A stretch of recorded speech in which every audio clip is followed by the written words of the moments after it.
ವೀಕ್ಷಕರೇ ನಮಸ್ಕಾರ. ನಿಮ್ಮ ಈ ಆಯ್ ಕರ್ನಾಟಕ ಚಾನಲ್ಗೆ ಸುಸ್ವಾಗತ.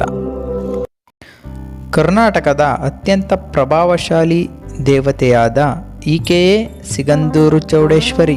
ಸಿಗಂದೂರು ಕ್ಷೇತ್ರದ ಅಧಿದೈವತೆ. ರಾಜ್ಯದಲ್ಲಿರುವ ಭಕ್ತಾದಿಗಳನ್ನು ಆಕರ್ಷಿಸುವ ಕರುಣಾಮಯಿ.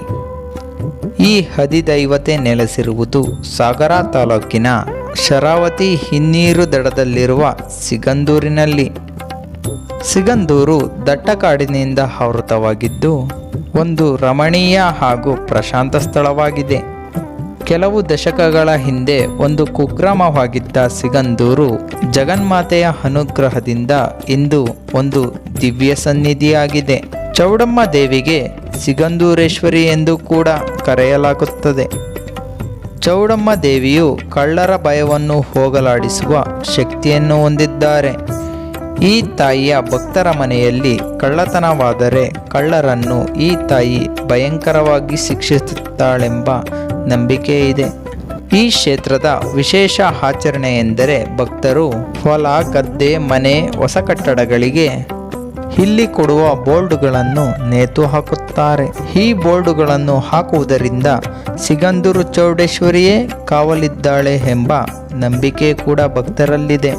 ಸಾಗರದಿಂದ 40 ಕಿಲೋಮೀಟರ್ ದೂರದಲ್ಲಿರುವ ಈ ದೇವಾಲಯವನ್ನು ತಲುಪಲು ಶರಾವತಿ ಹಿನ್ನೀರನ್ನು ಲಾಂಚ್ ಮುಖಾಂತರ ದಾಟಬೇಕು.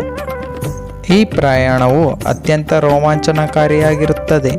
ನಂತರ 5 ಕಿಲೋಮೀಟರ್ ಅರಣ್ಯದಲ್ಲಿ ಕ್ರಮಿಸಿದರೆ ಶ್ರೀದೇವಿಯ ದರ್ಶನ ಲಭಿಸುತ್ತದೆ.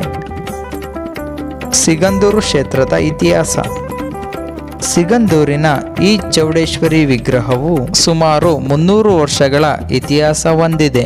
ಹಿಂದೆ ಇಲ್ಲಿ ನಾಯಕರಾದ ಶೇಷಪ್ಪನವರು ಸಂಗಡಿಗರೊಂದಿಗೆ ಬೇಟೆಯಾಡಲು ಕಾಡಿಗೆ ತೆರಳಿದಾಗ ದಾರಿ ತಪ್ಪಿ ಸಂಗಡಿಗರಿಂದ ಬೇರ್ಪಡುತ್ತಾರೆ. ಏನು ಮಾಡುವುದು ಎಂದು ದಿಕ್ಕು ತೋಚದೆ ಅಲ್ಲಿಯೇ ಇದ್ದ ಒಂದು ಮರದ ಕೆಳಗೆ ವಿಶ್ರಮಿಸಲು ತೆರಳುತ್ತಾರೆ. ವಿಶ್ರಮಿಸುತ್ತಾ ಹಾಗೆಯೇ ನಿದ್ದೆಗೆ ಜಾರುತ್ತಾರೆ.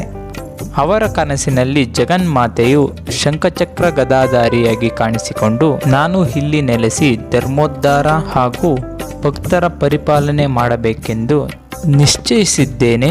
ನೆಲೆ ನಿಲ್ಲಲು ನನಗೆ ಒಂದು ಗುಡಿ ಬೇಕು ಹಾಗೂ ನಿತ್ಯ ಪೂಜೆ ನಡೆಯಬೇಕೆಂದು ತಿಳಿಸುತ್ತಾಳೆ. ಎಚ್ಚರಗೊಂಡ ಶೇಷಪ್ಪನವರು ಅಲ್ಲಿ ಹುಡುಕಾಡಿದಾಗ ಅವರಿಗೆ ಒಂದು ದೇವಿಯ ವಿಗ್ರಹ ದೊರೆಯುತ್ತದೆ. ಆಗ ಶೇಷಪ್ಪನವರು ತಮ್ಮ ಗ್ರಾಮದ ಪುರೋಹಿತರಾದ ದುಕ್ಕಚರೊಂದಿಗೆ ಸೇರಿ ವಿಗ್ರಹವನ್ನು ಪ್ರತಿಷ್ಠಾಪಿಸಿ ಅಲ್ಲಿ ಒಂದು ಸಣ್ಣದೊಂದು ಗುಡಿಯನ್ನು ಕಟ್ಟಿಸುತ್ತಾರೆ. ದುಕ್ಕಚ ಈ ದೇಗುಲದ ಅರ್ಚಕರಾದರೆ ಶೇಷಪ್ಪನವರು ಧರ್ಮದರ್ಶಿಗಳಾಗುತ್ತಾರೆ.